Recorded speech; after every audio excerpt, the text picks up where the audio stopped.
Trucker, man, kicking us off here on the Fallon Forum today, downtown Des Moines. We're broadcasting here from the Skywalk, which not only is downtown Des Moines the cultural and culinary crossroads of the continent on a regular basis, today it is exceptionally so because of the Des Moines Art Festival. Do not forget, folks, the Des Moines Metro Opera also going on this weekend.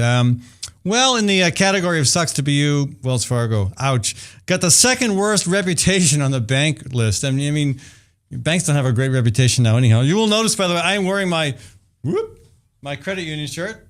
Yeah, anyway. And it's not green, unlike my guest today who seemed to want to wear green. But Wells Fargo, ouch, low score, shows a weak reputation with its own customers. Ouch. Well, maybe they'll work on that. Anyway, there's a bunch of little special things to talk about today, but I want to get right to our first conversation. I want to introduce, we've got Jen Glendening joining us on the phone shortly, but I want to introduce to you Charles Goldman, who is co-hosting the show with me. Charles, welcome. No, it's good to be back. Yeah, you've been away for a while. Yeah, it's been busy. Yeah, I've been busy operating on people. Yeah, pretty much. Removing masses of cancerous cells and organs. And like always, yes. Yeah. And actually maybe Dr. Spreadbury will talk about why people have those cancers. Nice segue. Dr. Spreadbury, welcome to the show. David Spreadbury is with us, folks, and we're going to talk a little bit later with him about diet and nutrition, and I'm interested in his take on the notion that we should be feeding marijuana to pigs. Well, maybe also the GMO issue that we've discussed multiple times on the show. That would be good. Yeah. All right. Hey, but let's go to our phone line and welcome Jan Glendening to the conversation. Jan is with the Nature Conservancy and wrote a great piece in the paper recently about the connection between conservation and flooding. Jan, welcome to the show. Thank you very much for having me, Ed. It's great to be here. Where are we talking with you from? I'm in downtown Des Moines. Well, what the heck? Come on over. Yeah, I apologize. I have a 12:30 call I need to get in on as soon as I'm off. Oh, so. whatever. No, seriously, the Nature Conservancy, you all do great work, and I appreciate your extended piece in the paper recently. It's well-timed because just last week, the Des Moines Register released a fairly extensive study about how Iowa has done a very poor job at moving forward on addressing some of the recommended changes to better manage flooding. Yeah, we have, and I think we need to realize that these record-breaking floods, they're becoming more frequent, and how we're using our land is really a contributing factor to that. And I think we need to move beyond talking about flooding, and I want to make sure we don't think of flooding as it being acceptable. There are solutions we can get out on the ground that can really make it so we don't have to have the impacts of flooding that are having right now.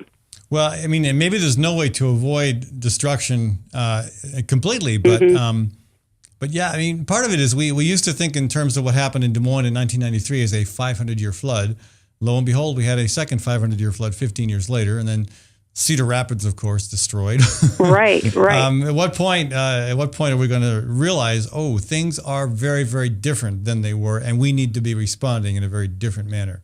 I mean, exactly. And in 2010, 2011, the Missouri River. So just about every year we're dealing with flooding issues right now.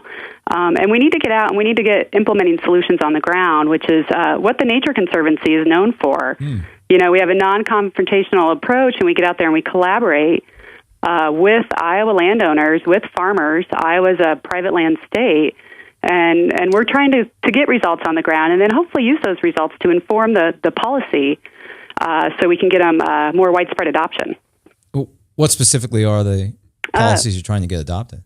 Well, I think we'd like to see, I think the biggest opportunity we have in the state of Iowa here is the the Natural Resources Outdoor and Recreation Trust Fund. To see that funded would be fantastic. It was known as Iowa's Water and Land Legacy. Right. In 2010, we had the amendment that was put on the ballot and passed with 62% of the vote.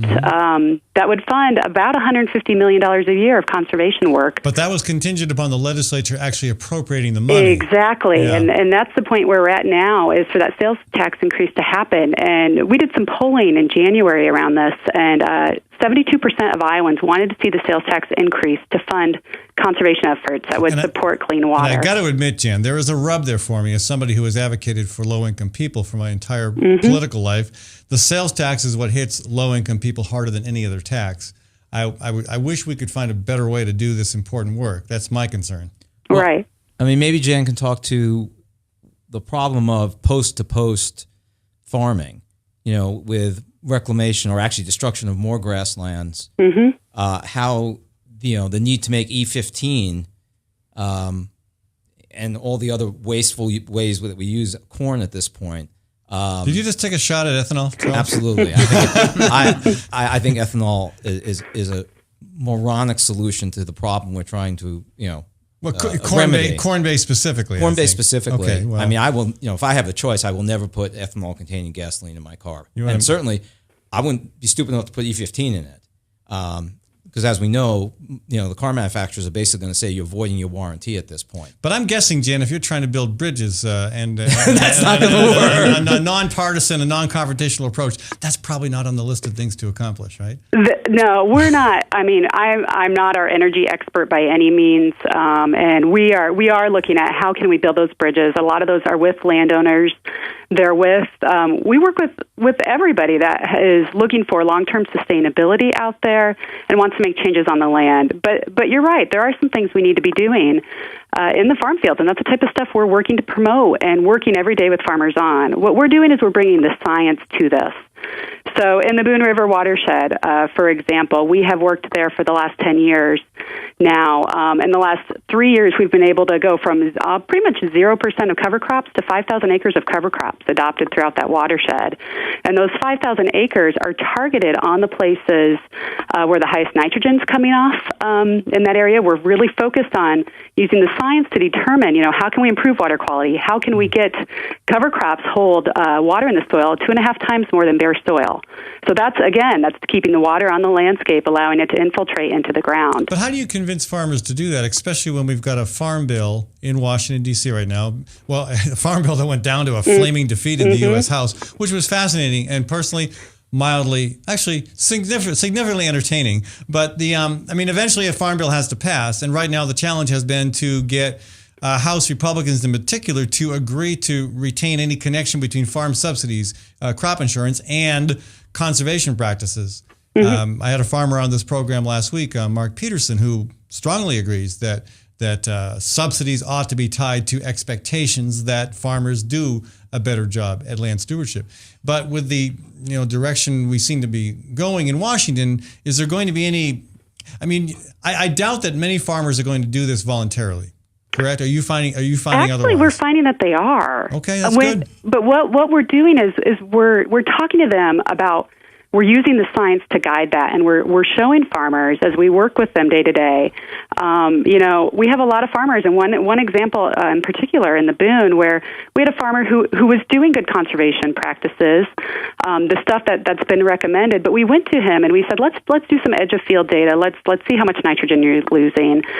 We did the data, and he was shocked at the amount, and immediately implemented 4 new practices on his land. Voluntarily. Voluntarily, yes. But Jan, aren't you working against the fact that the land is now at historical highs in value? And so if you ask people to take land out of production, you're fighting against, the economic issue of how much can you pay somebody for land to take out of production? No, that is a very good point. Land is the thing that we need to make sure people realize. Land's a long-term investment, and that soil and that rich topsoil we have here in the state, it may seem like it's going to be there forever, but it's not.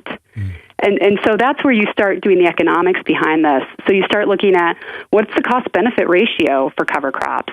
An oxbow restoration, which helps with nitrogen. It also helps with flooding. It restores retains some water on the land, and it provides great outdoor recreation habitat, fishing ponds and stuff. That's not taking any land out of production. What you're doing is you're digging out the old riverbed. You're creating a little wetland, essentially, on the landscape. The sediment is put back on the farm field, so it provides some extra nutrients to the farmer. And then you got something there that the river can expand a little bit more on. It can connect to the floodplain. And they're relatively inexpensive. It's a one-time, depending on the size, $5,000 to $10,000 per oxbow cost. Well, it's interesting you say that because there's been a plethora of commercials lately extolling the family farmer, the Iowa farmer. And, Ed brings up the issue of Wells Fargo. I mean, what people despise about the banks is that they took all the gains and socialized all the losses. And to some degree, that's what's going on here too, which is if the losses are from the flood control efforts that we pay for and the flood damage that occurs downstream because of poor land stewardship that allows the water to run into these watersheds at a rate that is unsustainable. And I think Ed has a good point. I don't think the subsidies should be without some conditions. The farmers, they seem to think crop insurance should be at a discount and the subsidy should be unfettered. And I think at this point that's not unreasonable. I kind of agree with the Republicans on that. Well, yeah, and we supported in the Senate version and the House. It didn't pass, obviously, but we support conservation compliance with crop insurance, and we worked really hard nationally to. There was the agreed upon amendment in the Senate was something that we worked nationally with conservation and agriculture organizations on. So we would like to see stronger conservation compliance. Jan, let me switch gears for a second with you, Jan. A big part of flood control. A big part of shifting our consciousness so that we are better prepared for the next big flood is going to be an urban solution, development in floodplains, the way we build and manage levees, other issues like that. Does the Nature Conservancy address those concerns as well? We do. So we are part of, and I'll speak to the best I can, we're part of America's Greatest Watershed Initiative, and a couple of other efforts globally. The Great Rivers Partnership is another good example where we're trying to bring in all the multiple stakeholders, so whether it be the cities, the farmers, everybody who has a say, and can we come together and find those areas of compromise? So yes, we shouldn't be developing in floodplains. And we need to respect and look at those issues. And there's some compromises that need to happen in the city. But just as farmers fight any restrictions on what they can do with their land, cities and to some extent counties fight any restrictions on development in floodplains. I mean, I saw that firsthand trying to work on that years ago, and even more recently, they still fight it. They don't want anybody telling them they can't do that, even if it's clearly a really, really bad idea for people downstream. And also, and again, at some point, what are we going to say? It's time to turn off the FEMA spigot that continues to feed, reconstruction for people who make bad decisions in floodplains. Yep. Well, I agree. And what we need to do is we need to sit down around the table and have those real constructive conversations. And I think locally we're going to have a better chance of that happening. I'm not going to say every time, but there's a lot of interest. There's a lot of interest by the private sector. In Iowa, farmers like to get things done. My example, the farmer in the Boone who started implementing practices immediately, we just need to give them the information. And we want to make sure we're making the economic case behind this because I don't think there's a lot of, I put in my op-ed, and it's a stat out there, for every $4 or for every dollar spent in mitigation, you can save $4 down the road. I saw that. I noticed that. And that's really the key thing here. We need to start looking longer term instead of these short term solutions. Well, I mean, Ed makes a good point about development on floodplains. I lived in two cities which were notorious for doing that. One was Sacramento, California, where the entire northern part of the city is built behind a system of levees, which if ever fails, probably half the city will be underwater. And St. Louis, which has spread from one river to the other now, building entirely on a floodplain between the Missouri and the Mississippi rivers, which makes no sense. Right. But, I think as Midwesterners, we would also argue we got to stop people building on beaches and then expecting their houses are going to be rebuilt at the cost to people living elsewhere when they're living in a place which clearly is at risk. Well, this is unprecedented, Jan, and you are a witness. Charles Goldman has said twice in one segment, Ed makes a good point. That's just, put that one in the history books. Yeah. Jan, I want to thank you so much for joining us. Next time you can come into the studio and actually sit around the table and we can solve all the problems right here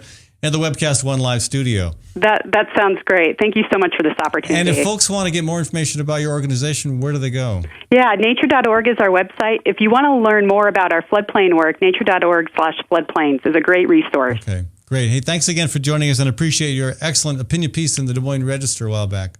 Thank you very much. All right, folks. I want to thank the Iowa chapter of the Sierra Club, also Iowa Physicians for Social Responsibility, and the Great March for Climate Action for sponsoring the Fallon Forum. Particularly this segment, I want to thank Gateway Marketing Cafe for sponsoring this segment of our show. Gateway is the 20th and Woodland. If you haven't been there, folks, You are silly. Go there. They're a great business, not just for groceries, but for breakfast, lunch, supper, and catering as well. And they're a big supporter of this program. They believe in providing an alternative to the stuff you'll get on the radio. I also want to thank some of my other business supporters, Tinker Heating and Cooling. Okay, so not much on the heating front these days, but maybe you need your air conditioning unit serviced. Give Tinker a shout at 371-2114. Hawk Restaurant, another one of my sponsors, going to be having lunch there today. It's a fantastic place, folks, with 90% of the food coming from Iowa farms. I also want to thank Tally's Restaurant, Bar, and Catering in Beaverdale. Lunch and supper there, and also on Sundays, brunch, a great place for Sunday brunch.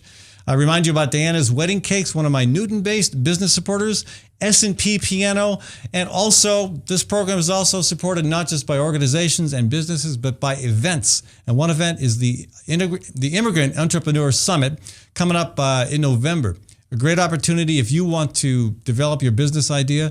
That'll be at Drake University, and it's being coordinated by Yingsa and the folks that she works with through the IES. Anyway, we'll be back in a few minutes. Dr. David Spreadbury is going to join us. We're going to switch gears, talk about food, nutrition, diet. Maybe we'll even get the doctor's take on whether it's a good idea to feed pot to pigs. From the RE/MAX Real Estate Concept Studios, this is Webcast One Live. Drug and alcohol addiction slowly steals a person's identity, tearing away pieces of their life little by little, until one day it seems like the hope of a happy future is gone and there's no chance of getting it back. Here at St. Gregory Retreat Centers, we can assure you that there is hope.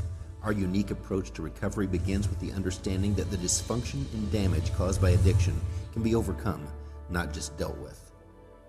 Don't let another day go by. Call St. Gregory today.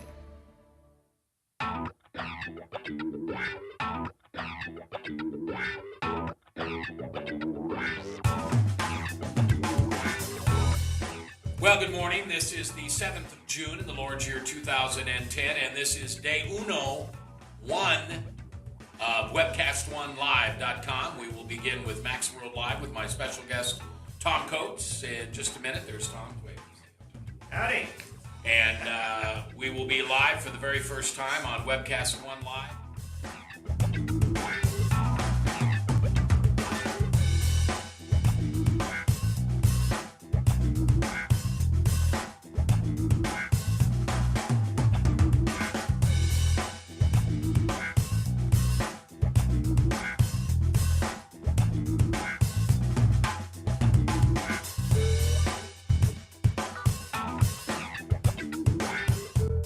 Someday we're going to look back on this and say, gosh, remember that old day in history? Wonder where Walter Cronkite was. He must have been around hanging there too. But actually, it's the beginning of Webcast One Live. And thank you for listening. Thanks, Rob Spearman, and everybody who's put together this project together. And we're ready to go live now. So thanks for listening to MaxWorldLive.com.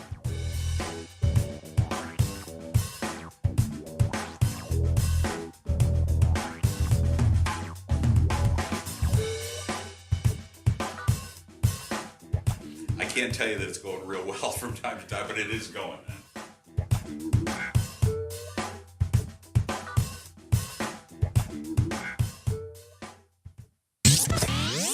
From the RE/MAX Real Estate Concept Studios, this is Webcast One Live.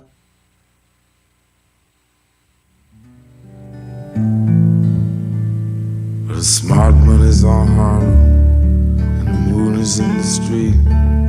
And the shadow boys are breaking all the laws. And you're east of East St. Louis, and the wind is making speeches. And the rain Welcome back to the Fallon Forum. Oh, some nice, soft, gentle Tom Waits music to bring us back. We have a video outage, but my phenomenal producer, Maddie Arrington, is fixing that. But most importantly, you can still hear our beautiful sonorous voices, right? As we go back to the conversation here with Dr. Charles Goldman and Dr. David Spreadbury and myself, Ed Fallon, we're going to talk about food, nutrition, diet, and this is fascinating to me because we have quite accidentally lined up three people on three different diets. I am a card-carrying omnivore. Dr. Spreadbury is a vegetarian. And Charles Goldman is one of those fringe vegans. So maybe we'll maybe that experience will color our perspective on a couple issues we want to discuss. I do want to talk about the raising of meat generally, but let's start with the breaking news today about nutrition standards. I mean, the junk food diet is on the way out in schools. This is pretty big news. I mean, we've been heading this way, but now it's goodbye donuts, candy bars, all those things that kids tend to love, but also resulted in kids being, 30% of kids being either obese or overweight. Of course, there's some pushback from the industry, but reading the industry's response, it's pretty timid pushback. It almost seems like, we've won this round in terms of trying to get junk food out of schools. What are your thoughts? Well, I mean, unfortunately, there's a cover piece in Atlantic this month, maybe Dr. Spreadbury's seen it, raising the question of engineering junk food to be more nutritious would be better than eliminating it, because we've already created the sugar lust by the way the diet we've created. And so, I mean, I think it's admirable, but there are multiple factors that go into obesity, and junk food is just one of them. Sure. Wait, I mean, just sitting on a couch all day, not getting enough exercise. Yeah. Yeah. And also the availability of cheap, high-fat foods, which is not just junk food. I assume you mean junk food is candy and sweets and those sorts of things. Would you consider McDonald's junk food? Oh, would I? Yes. Absolutely. But you said you're a carnivore. No, I'm not a carnivore. A carnivore is my dog. Wait, I don't have a dog. My cat. No, I'm an omnivore who actually eats a fairly small amount of meat. Yeah, I mean, the article that Charles was referring to in The Atlantic by David Friedman, I mean, the thesis there is that we can engineer the foods that most people eat to be more healthy, and we're more likely to do that than try and convert everyone to vegans or plant eaters or whatever it might be. And I don't think one can argue with that. That's one approach. You mentioned McDonald's. Well, certainly, the majority of the population probably include McDonald's or Burger King or one of the other fast food outlets in their diet. So why not try and make those things healthier rather than try and convert everybody to some other diet, which is probably not going to happen. Right. Okay. Well, that's not end this tracks right there. well, let's move on to another conversation. Let's just start from the fallibility of humans, and we'll go from there. I mean, the three of us with the diets that you've described, we can, we are upper middle class Americans. We can follow. Not me, but anyway, go ahead. we can follow whatever diet we choose. We've got that luxury. But for the bulk of the population, that's not where they're at. Right. They're really, So if they're going to eat that way, I mean, I know from bitter experience how hard it is to change anyone's eating pattern. One of the hardest things in the world. Why not try and make what they eat somewhat healthier? And you can only change diets incrementally. Right. Now, you say from experience. So have you in your work tried to... The first years I was at Des Moines University, I spent a number of years nutritional counseling. Okay. And so I've had on-the-ground experience of how hard it is to try and change what people eat. And it is very, very, it's one of the most difficult things you can do. It's much more difficult in some ways than quitting smoking. Really? You don't have to have cigarettes, Well, nicotine's a very addictive substance, but you can smoke or you can't smoke. You've always got to eat. Yeah. Well, a fascinating book, Michael Pollan's Omnivore's Dilemma. Yeah. Because we are, by design, I would argue, omnivores, we can pretty much eat anything, and that's part of the dilemma. What do you choose when everything's available? And especially in our time, our day and age, when everything, a lot of what's available is really not good for you. It's designed to appeal to that instinctual craving for fat or for sugar, which, was rare in nature, which was helpful in nature, which really now has become a huge problem. Yeah, well, I mean, we are lost the word here. We're really totally unsuited to our current environment. We evolved for something very, very different, and we've changed the culture around us, and the culture is changing at an incredible speed in terms of diet, in terms of our lack of activity. People don't have to move in their work anymore, whereas they had to put a lot of physical activity into their work. I mean, people's diets are changing. Well, but the other thing is that the introduction of meat was much more episodic from where we evolved. It was not a constant in our life. And you look at the American diet, it's way high in protein for what's needed. I mean, and then there is absolutely no way that the planet can produce the amount of meat for 10 billion people that we are currently eating now. We have to reduce our meat intake at least. Otherwise, we're not going to survive. So you're saying that meat production is bad? The way we are producing it currently and the amount that we produce is very bad. It's one of the most polluting industries in the country or in the world from that point of view. When you say, I mean, to produce 8 ounces of beef takes about 16 times the fossil fuels to produce the equivalent amount of vegetables. Okay, in a confinement setting or in a feedlot, but what about grass-fed beef? Well, grass-fed beef is a better alternative, but how many people can afford to pay $7 a pound for grass-fed beef? We've been incredibly successful in producing cheap food. Americans devote less of their disposable income to food than any other society on earth. And we're paying the cost of that now. Yeah, anything in the grasslands, the short prairie grasslands, you can only produce food by using a grazing animal. I mean, some people argue that all meat production is unsustainable. And I don't subscribe to that at all. What about you? No, Charles? I mean, I think small scale meat production is sustainable, but it's, meat has become a daily component for probably 2 to 3 meals a day for Americans, and it's unnecessary. And it's not because I'm a vegan. I've eaten meat in the past, and we're no better in terms of managing the fisheries. We're depleting the fisheries in the same way that we are going to, deplete our ability to, do any kind of meat production outside of this, questionably ethical corporate production we have now, and stuffing chickens into, these huge houses. The only way they can't move, the only way you can do anything with them is give them chemicals to gain weight. And then, give them antibiotics so they don't die from the confinement. Well, now we have K-tree chickens stuffed into big houses, which I think is maybe that's marginally better, but I think it's more of an advertising coup than a functional shift that really improves animal welfare. Well, I mean, I think the question, for Dr. Spreadbury is, one of the big arguments is a hypocaloric diet actually better than this hypercaloric diet that we exercise? I think the jury's still out on that. You're talking about calorie restriction, and all the species have been looked at so far. One gets less disease and a longer life doing this. The experiment is in place with humans at the moment because there is a group in the country called the Caloric Restriction Society, and they're being studied avidly by many scientists. And they eat about 2/3 of what they would like to eat, so they're restricted on calories only. When you say what they would like to eat, ad libitum, if they were given free choice. So they're perpetually always hungry. If Fritos were constantly available to them. right? But you can. How do you get to be a member of this group? And just sign up, I guess. But what are the benefits? But you can get part of the way to this if you have primarily a plant-based, whole grain-based diet, because the bulk of it restricts what you eat, just naturally. Americans and most individuals in most other developed countries eat what's called an animal-based diet.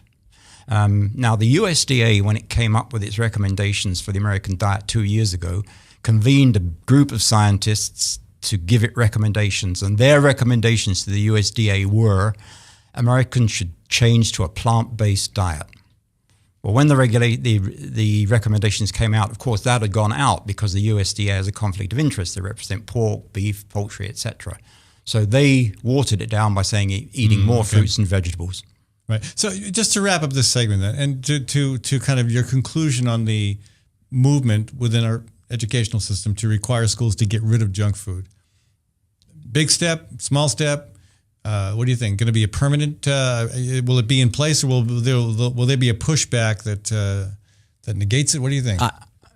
I think it's meaningless because so they take the vending machines out. What they're serving the kids at lunch is junk. No, they still. I mean, hot dogs, pizza. I mean, and they have the same issues. But they're actually serving it somewhat different in the lunch line itself. But they're constrained by the same issues that Dr. Spreadbury brings up, which is what is available and cheap is almost inherently not healthy, and because it's they're not going to be able. They're not. That's right, because it's subsidized. They're not going to be able to go out and buy fresh foods and vegetables at the periphery of the supermarket. They're going to shop in the middle where all the processed foods are, just like they do now. Would you agree, David? Is Is it that bleak? Or is this more positive? I'd like to believe this is a fairly positive step forward. I don't think anybody could argue that it's not a good step. It's certainly a very, very small step, but any step's probably better than none.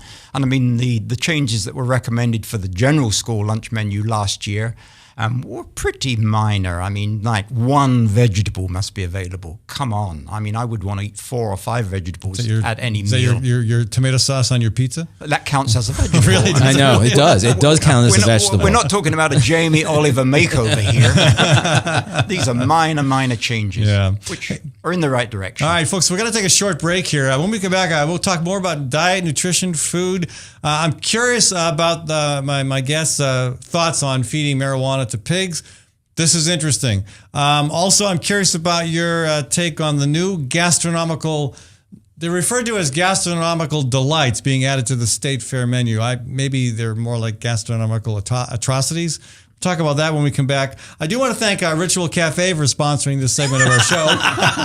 It's perfect to be a restaurant sponsor after this segment. Well, yeah, especially if you're a vegetarian cafe, all right? And Ritual Cafe, they're in an interesting place. They're right down there in the middle of the art festival. But they've got all that competition from the vendors that come in. So anyway, make sure this is a great weekend to support Ritual Cafe.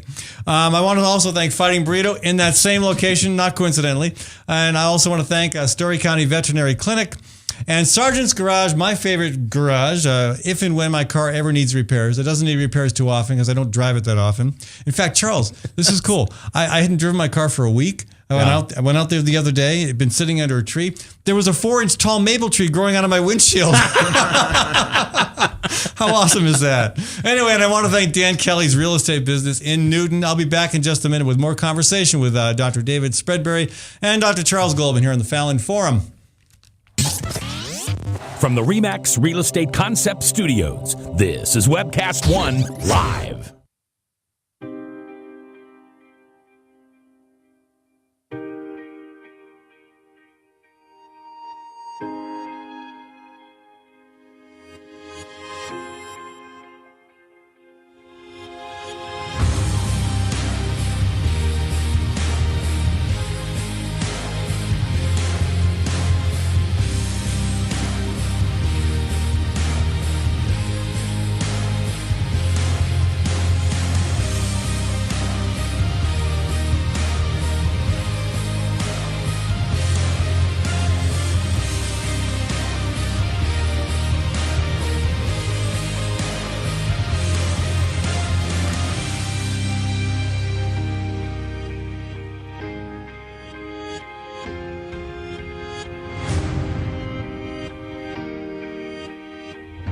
The dawn of a new era begins.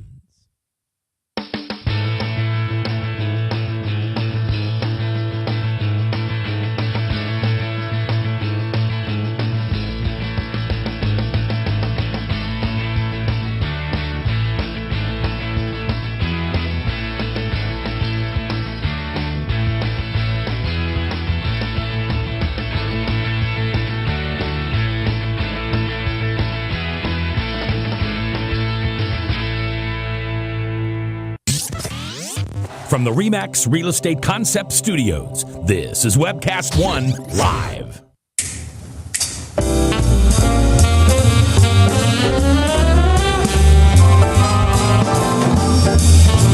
That's Max Wellman, and we'll have Max on this program on Monday. Max is always a very enjoyable guest, and he's got some events coming up he wants to talk about. I thought this was a really, really powerful picture. Maddie, put up this photo, would you? This is President Obama standing in the, quote, door of no return. Door of no return. This is just yesterday in Senegal. It's this is the island where the slave house was built. That would be the point of disembarkation for slaves being captured and then moved out to their, quote, homes. I think that's really, really powerful to me. I saw that, thought, wow. Here is a guy whose ancestors probably stood in that very place in chains, getting ready to be loaded into ships, and he's now the president of the U.S. So anytime you doubt that we can make progress, folks, think of that picture right there and think of where we've come. Yeah, a long ways. Anyway. I mean, yeah, it's kind of been a mixed week for civil rights progress. It is. And we're going to talk about that soon, aren't we? We could. Yeah, we're going to talk about a number of the issues that the Supreme Court, this was a quite fascinating session without even having to deal with abortion. Well, I know. We didn't even talk about abortion. That's right. Yeah, but we did talk about race relations, and so it was a very interesting week. But also, again, very interesting things happening on the food front as well. I had not known, this is new to me, that we are now feeding, well, some people, and Washington State at any rate, are feeding hogs the byproducts from the production of marijuana for medicinal purposes, and claiming that it makes the hogs taste a lot better. Also claiming you don't get high from eating the hogs that are thus fed.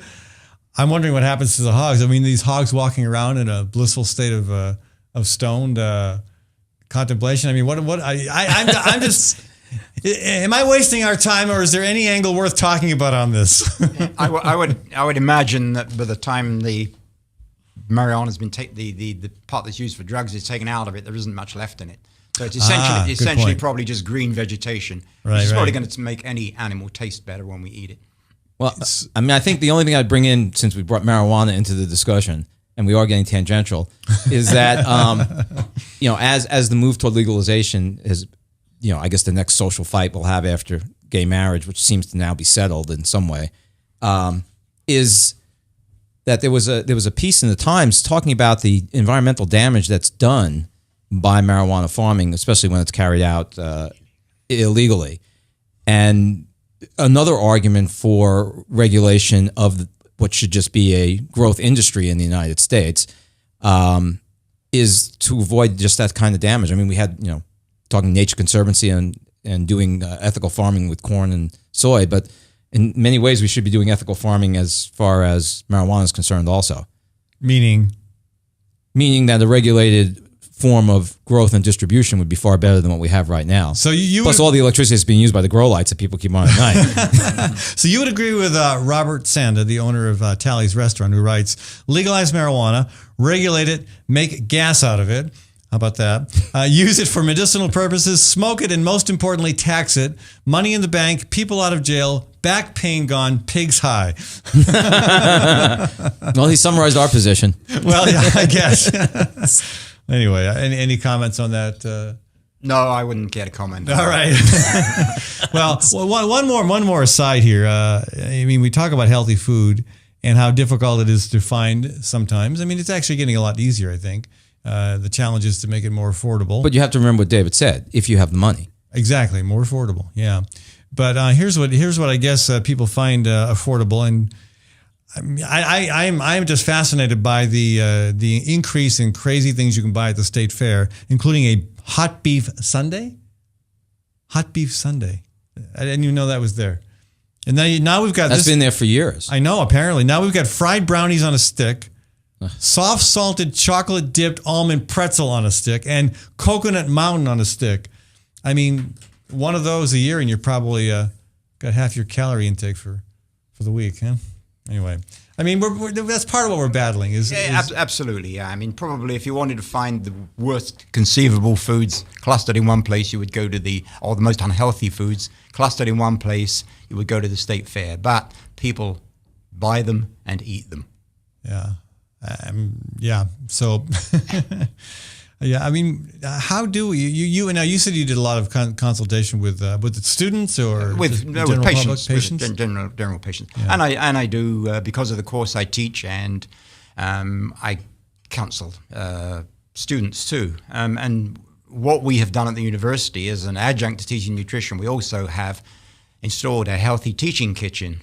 So we run courses in healthy cooking. And we extended that this year to the Des Moines community through the school's adult education program. And there seems at least a nucleus of people out there who are very keen to learn some of the ways in which you can prepare healthy food. Yeah. But against that, I realize that we are swimming upstream because fewer and fewer Americans are actually preparing their own food. They've given their responsibility for food preparation to somebody else. It's been great for the restaurant business. Business, the food industry. You look at how much people spend at restaurants. Absolutely. And I love my restaurant clients, the businesses that support the show. But I mean, it's a lot more expensive to eat out than it is to eat at home. When I spend $30 at a restaurant, I immediately think, what could I have done at home with this, and how much better it would be. Right, and when you go out, people make the correlation with, if I'm going to pay a certain amount of money, I want a certain amount of food. So again, the food ethos is very interesting, which is if you go to a higher end restaurant, you may well pay far more, but your expectation is not that they're going to load the plate with food. Your expectation is they're going to load the plate. Well, they're not going to load the plate, but they're going to give you quality, high quality in presentation and taste and those things. But the ethic for most people is Ryan's or well, it's fast food, which to me is the other thing that's important. All right, food, obviously we eat it to stay alive, but I think there's an almost equally important element to it that we've forgotten about, and that is the social element to it. The way that food helps bring a family together, a community together. I think that's why the whole growth in the slow food movement is so it's popular, because it's forcing people to re-engage in a way over food that we have kind of forgotten about in this country. Well, but restaurants do a good job at providing that ambiance. I mean, that'd be one reason why restaurant traffic is on the rise. Well, that's because we have an atomistic society in which people go home and are separated from people. You have a society increasingly where both parents, if they exist in the household at all, work. And you're paying other people to do something you normally would do if you had the time. Especially if you live in a city where your commute times are hours both ways. Mm-hmm. Are you really going to come home and cook at 8 o'clock at night? Yeah, I used to think the biggest determinant in what we eat is taste, but I'm beginning to believe now it's convenience. Mm-hmm. People want everything absolutely convenient, out of a packet or in a fast food restaurant, wherever it might be. And honestly, other than for a minority, I can't see that changing. Fewer and fewer people cook, but ironically, at the same time, one of the fastest growing networks is the Food Network. Yeah, why? How do you? That's a fascinating. It's like the National Football League. We will pay to watch other people do things that we're not doing ourselves any longer. Why is that? Doctor, I'm not a psychologist. You want to ask Dr. Drake that? Okay, we'll get Dr. Drake on the show. But why in some sense, it's not a fair fight, because the large food corporations are not that much different than the cigarette companies. No, they engineer their food to be desirable, and what they have figured out is that all they have to do is have you take 1 or 2 bites. Almost all the satisfaction in eating a brownie on a stick is in the first couple of bites. And after that, it's just inertia, because you don't get any more satisfied by subsequently taking 4 or 5 more bites.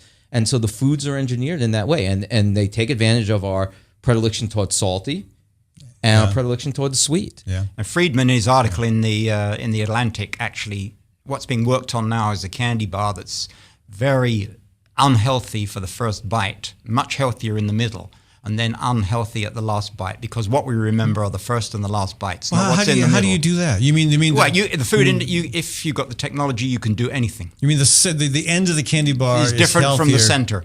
The right. Two ends. So if you were smart, you'd break off the 2 ends and just eat the middle. Right. Well, but they're not going to tell people that. That's the whole point. That's why this talk show exists. Exactly. We're gonna out the food industry on their connivery. I mean, there should be laws against that, don't you think? Well, there should be laws against lots of things, but it's not illegal, obviously. And all the time, the food industry is there to maximize the amount of food they sell, maximize their profit.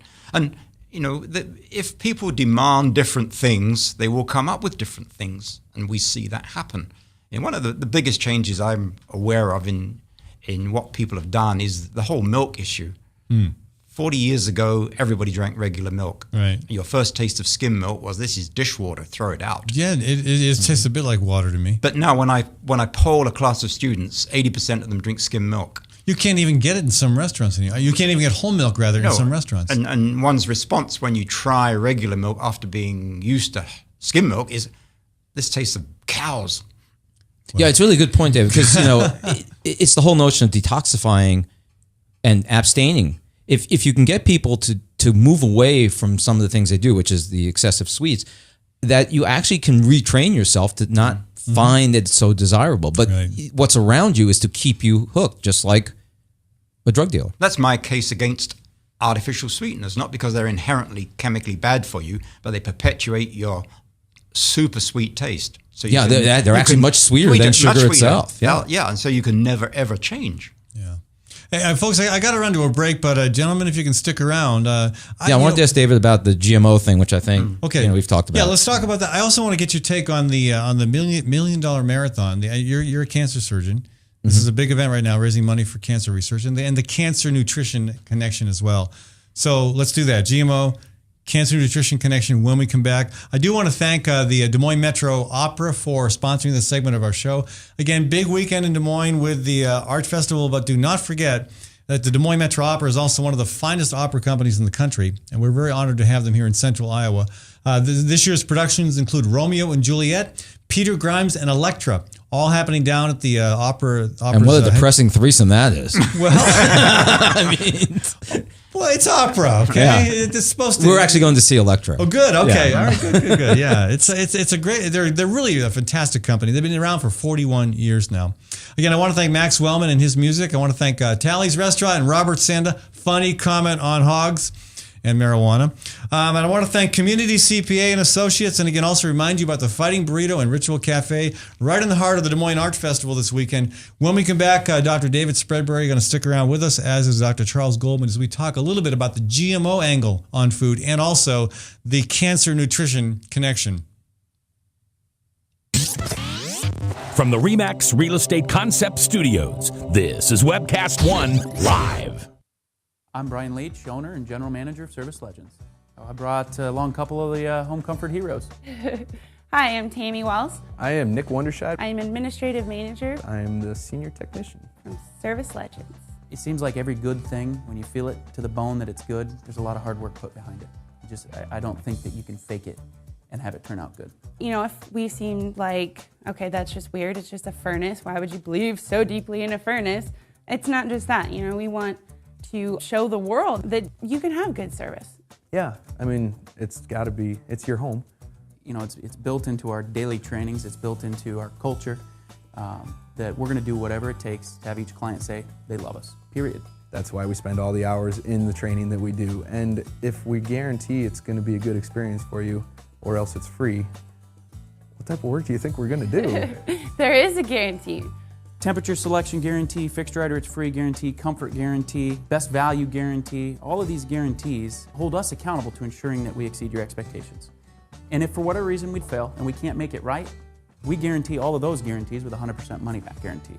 I mean, if you don't think that your technician can fix it right, are you going to say that to a client? No.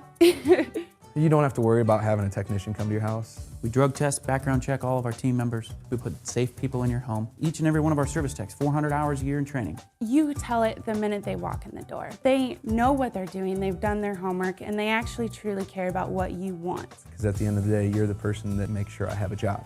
They're going to be listening. They're going to want to know what your challenges are. Then they're going to come and give you options, and you get to choose. If I'm there to help and I make it easy and painless, I did my job right that day.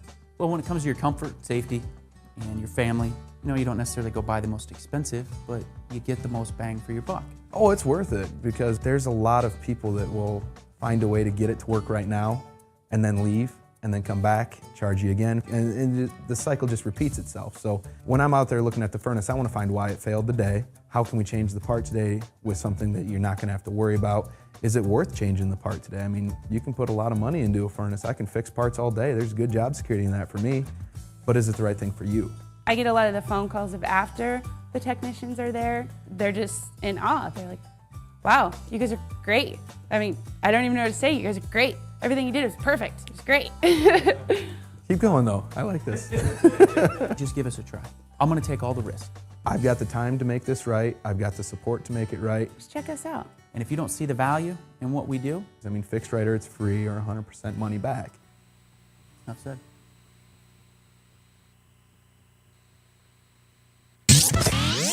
From the RE/MAX Real Estate Concept Studios, this is Webcast One Live. And the band is going home. It's raining hammers, it's raining nails. It's true, there's nothing left for him down here. And it's time, time, time. And it's time, time. Folks, Tom Waits and his wonderful tune Time. Is he coming to town? He's going to be in the studio in just a few minutes, Charles. Well, I came on a good day then. Yeah. No, I don't know, actually. If he was, I'd go see him. I did catch the Jackson Brown concert. Yeah. So you were there, really? Yeah. Yeah. Were you there? Yeah. Did you behave? Yeah. Oh, good. Yeah. You weren't one of those crazies yelling out tunes, right? No. Gosh, that was I know. That was a enough horribly was enough. bad idea. Never, if you're a performer, never ask the audience to yell out tunes. It was the most clever one, though, was the guy who yelled out, Don't play. That's right. Don't play Running on Empty. Anyway, that was great. So this segment of our show, folks, brought to you by the $1 Million Marathon. I do want to talk about the Cancer Nutrition Connection. But first, let's talk about GMOs. Some claim, of course, there's no connection at all between GMO and nutrition. Your thoughts, Doctor? I really don't have too great a problem with genetically modified organisms. I do not see how we are going to feed perhaps 10 billion people on the planet without utilizing this technology to some degree. I mean, could you clarify for the listeners, what does genetically modifying these plants do? Well, it means taking genes from one plant or one organism or from a bacteria and then inserting them in a plant to get a specific effect.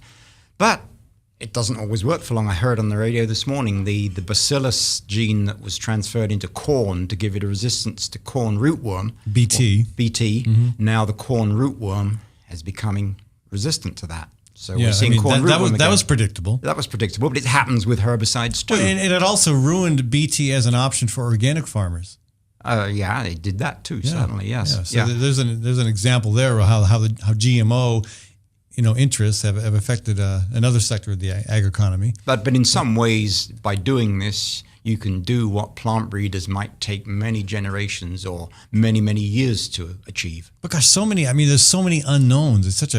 It's a weird world when you start thinking about crossing. I mean, bringing the genes from a totally different species into something like corn. I mean, I don't know where that goes. It worries me, though. Yeah, somewhat. I may not be logical on this, but I am much more comfortable with transferring genes within plants rather than taking a gene from a mouse or a buffalo and putting it in a plant. Yeah, I don't know. Yeah, I don't know this, if that may be just that may be just my particular foible. I don't know, but well, I think it comes from like 1950s fears. The radiated insects becoming giant and all this, and actually, I think people don't totally understand how similar the genetics, sequencing and makeup is between many of these species. They are different species, but then there is a lot of homology between them. So they're not as foreign as we think. In the same way that our DNA is not that foreign from a rodent DNA. It's only about 4% different. But is it? I mean, it seems to me there are so many risks and so many warning signs that it's not a good idea. What warning signs? Just the evidence that people have been made sick. That the example you gave about BT, about how. How long is it before we see a similar response by nature to Roundup Ready? Well, we're probably going to see it because and then you're going to be particularly among the 15% of crops that for instance, corn is 85% GMO at this point.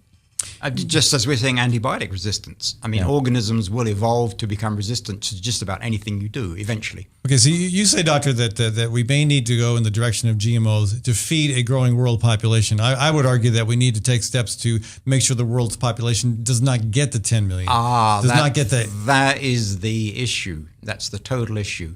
I don't know whether you've ever looked at David Attenborough's Horizon program, which is on YouTube. I have, yeah. Yeah, I mean, that is the key issue. Too many people. But I think that's beyond the scope of what we're talking about now. No, I mean, it has to enter into the conversation at some point. It's the key issue. Yeah, it's the key issue, but I think ultimately it's a self-correcting process, and it'll be a decimating, unfortunate way. Yeah. Exactly, because what will probably control population is what's always controlled population, which is epidemic disease. And epidemic disease that's will. A cheery note, Doctor. Well, but that's been the nature. That's been the nature of this world. It's either been epidemic disease or massive geologic events like impacts or supervolcanoes that basically darken the earth for periods of time. The more people you have, particularly bringing up people in a situation where they can't be nourished appropriately, bringing them closer in contact because of the increased crowding, that is what is going to happen. I mean, of course it's bleak, but otherwise.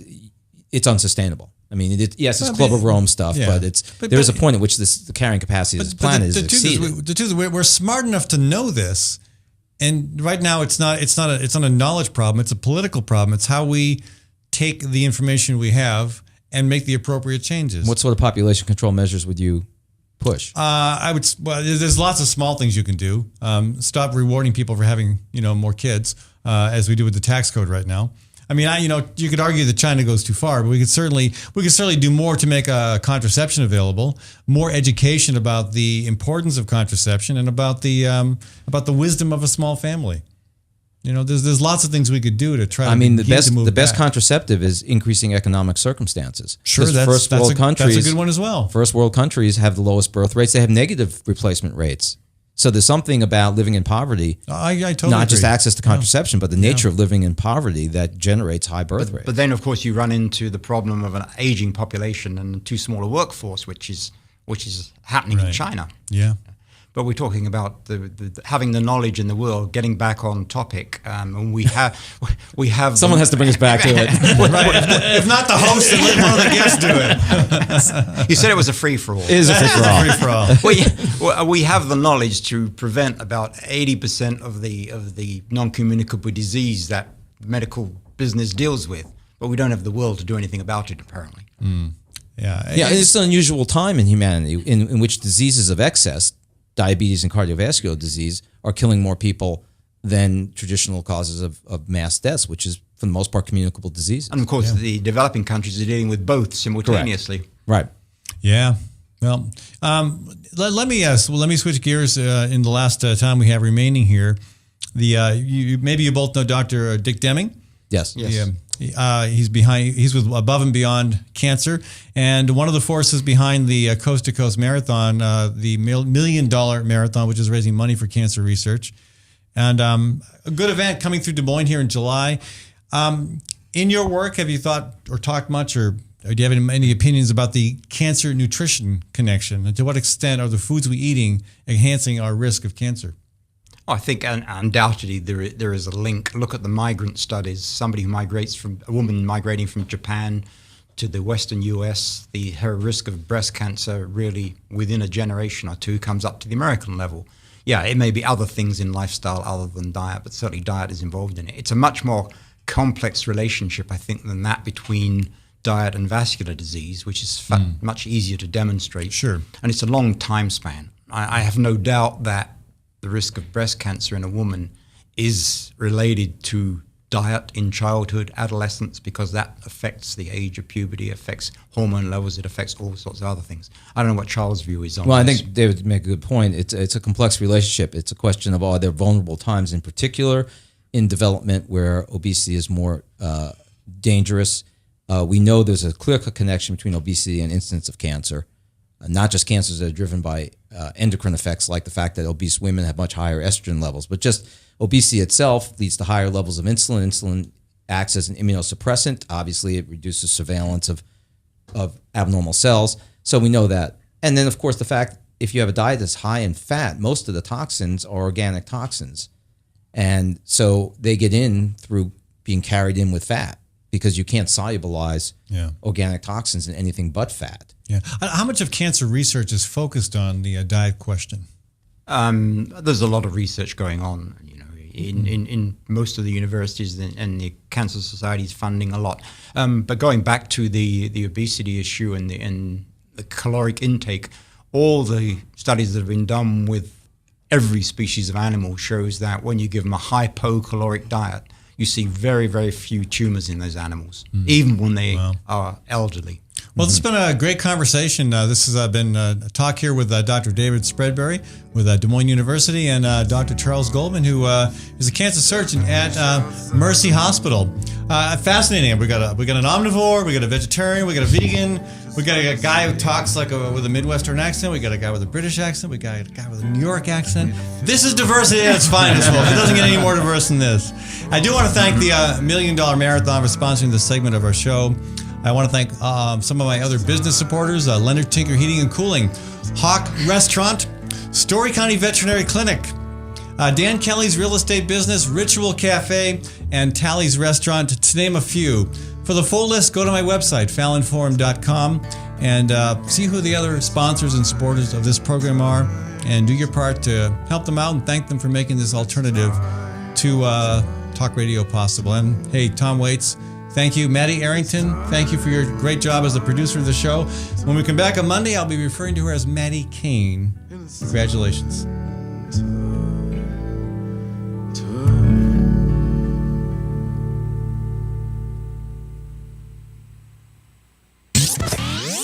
From the RE/MAX Real Estate Concept Studios, this is Webcast One Live.